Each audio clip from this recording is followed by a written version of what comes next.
Pro Football Focus writing, quote, if the Jaguars stay on course and become a true force in the loaded AFC this season, Trevor Lawrence, the Prince, I added that, his MVP candidacy will be a real thing to be reckoned with. Yeah, of course. Here are the odds.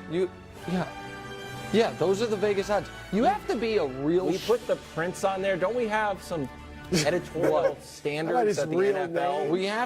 You have to be a real hater to think anything different. What? Honest to God, you do. The guy, 1 year of his football life has not been A+. Year and a half.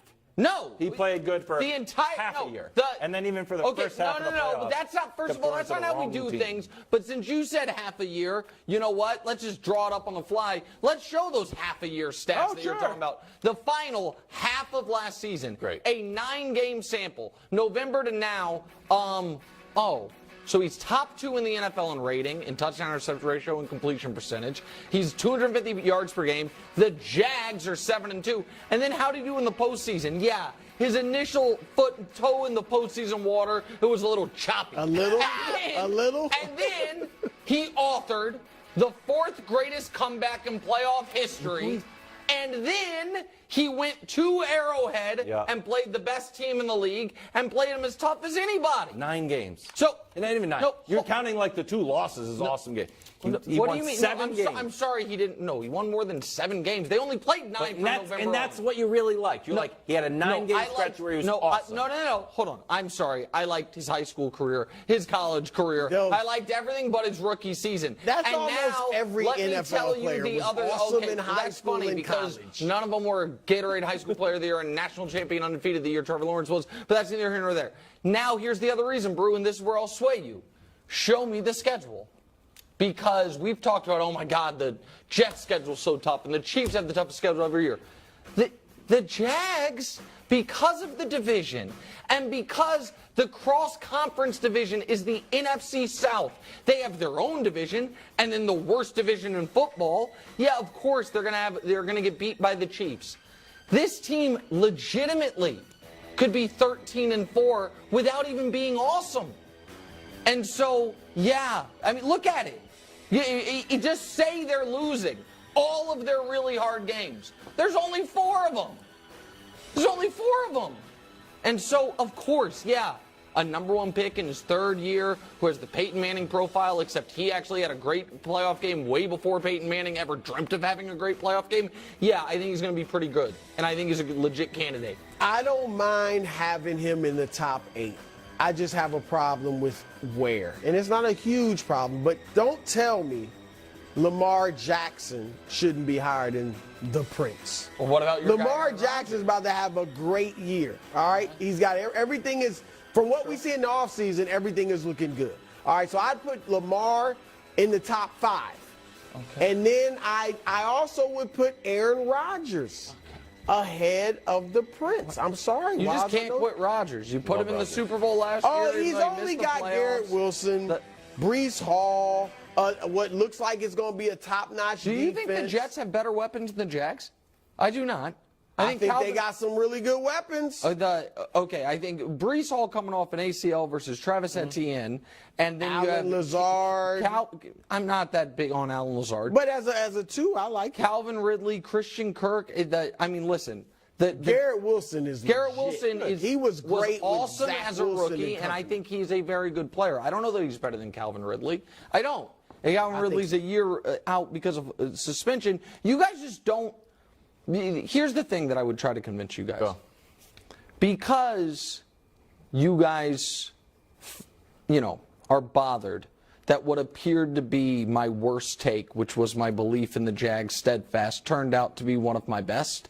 There is a level of angst caused by the fact that now the entire football world agrees with me that this is the next great player in this league. And can we show Wilds, because he has it written all over his face, that this is correct. Brew, what do they call me? Mayor Fair. The Mayor Fair. Uh-huh. That's a fair point. Yeah, exactly.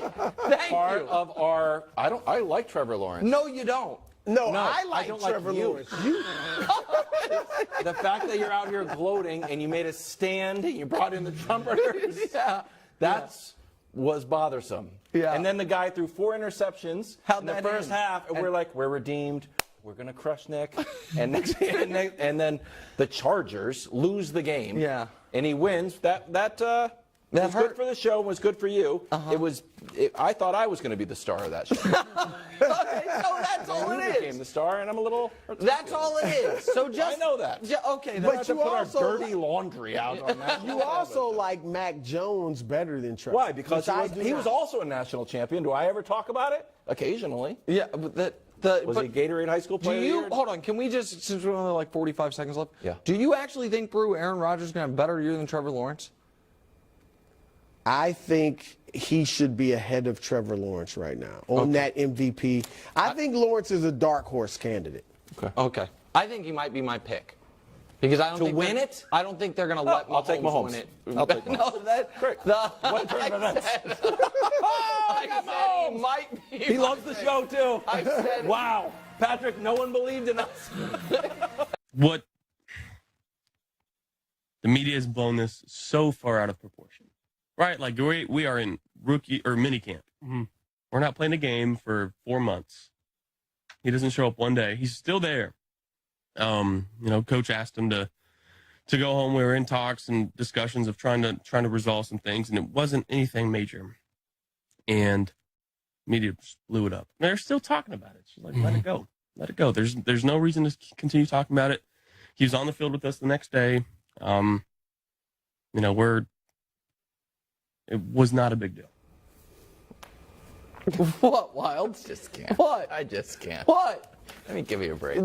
Give me a break. First, the one thing that I do think is interesting is you're on a very popular podcast. That podcast is excellent. You have a big microphone. You were just asked about it, but because the hosts of the show are football players, they are absolved from being in the media. It's not, but they inquired as well. I don't care. People are allowed to criticize the media. A large part of our job is criticizing people or giving opinions. I don't care when people criticize us.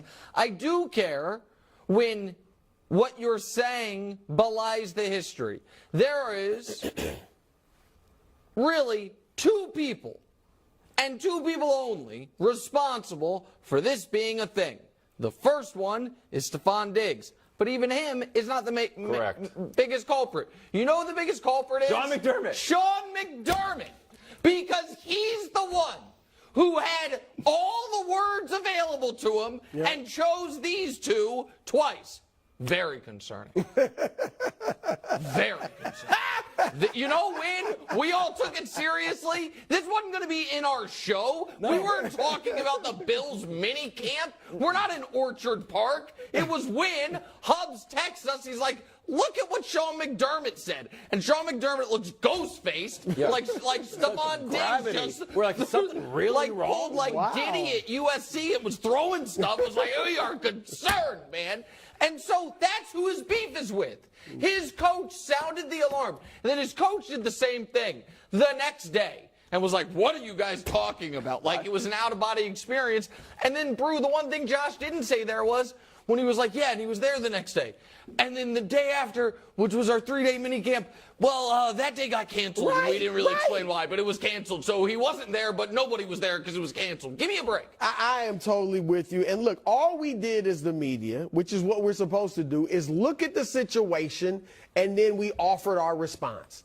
And as you said, there's the very concern. He had that whole press conference, not once did he say, and I told him to go home. Yeah. And then the next day he comes back and says that, right? So first you're saying, and Josh, he said this in the podcast, but why did the coach tell you to go home?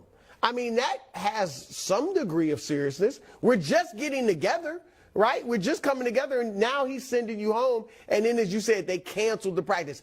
And on top of that, Stephon Diggs has a history of being unhappy. Yeah. We saw it in Minnesota. It was contractual, but still, we saw it in Minnesota. And then we've seen him on the sidelines here with the histrionics and basically calling Josh out is what it looks like. So, yeah, we put 2 and 2 together, and we got 4.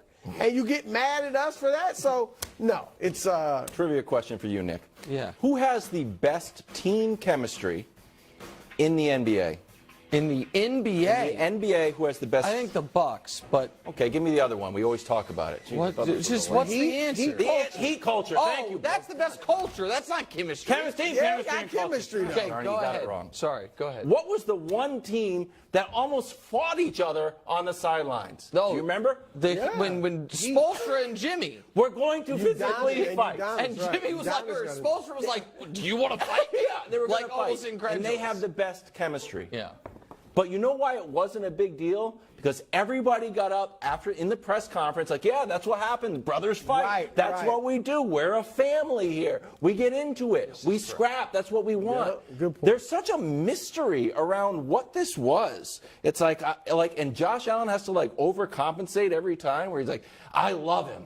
I would give him my kidney. It's like, I get it. But like, what was it about? Because now people are left saying, is it his offensive production fell off? Is it targets? Is it money? People are like, he took less money to get to This is why there's this you're big absolutely mix right. here. But it's also why, and this is where I will give Josh credit, because he should be, and maybe he is privately, and is just doing a good job concealing it.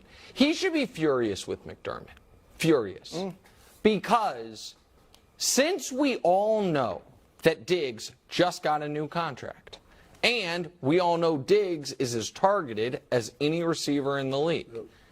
And now Diggs is upset. Yeah. And the last image we had was in that devastating